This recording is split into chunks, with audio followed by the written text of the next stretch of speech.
तर का बे मित्रांनो, कशा आहात तुम्ही? आय होप तुम्ही ठीक असणार. मग काय त्यानंतर 2-3 पुड्या घेतल्या आणि तेल लावलं ना, आपलं सोयाबीनचे तेल. बाकी तेल नाही वापरत आपण. सोयाबीन तेल लावलं ना पोळीले. सोयाबीन तेल लावलं ना मस्त गरम गरम चहा काढायचा होता. मग काय चहा काढला ना मस्त कपात. कपही असा भारी होता, लयच भारी कप होता तो. 2 कपाच्या चहा एका कपात केला. म्हणजे थोडासा आटवला चहा. समजले ना तुम्ही? समजाच लागेल तुम्हाला. मग काय त्यानंतर 2 कपात चहा एका कपात तिपटवला ना, त्यानंतर तडतड पुरा चहा एका कपात काढून घेतला. मग त्यानंतर चहा आणि 2 पोळ्या एक नंबर दिसत होत्या.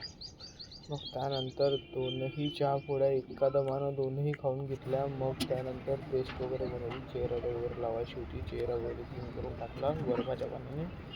मग त्यानंतर थोडं फेसवॉश केलं. मग ते हळदीचा आपला लेप बनला होता, आईने बनवून ठेवला होता, तो लावला थोडाफार. कधी कधी लावा म्हटलं, आपलं नाही तर आईचं तर ऐकावं.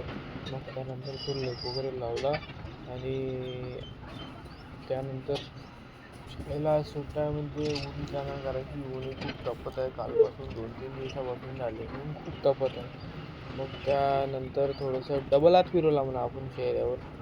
डबल हात फिरवला म्हणा पायामध्ये, तर खूप ऊन होती. मग त्यानंतर थोडे उन्हाचे चटके घेतले आणि असंच फॉलो करत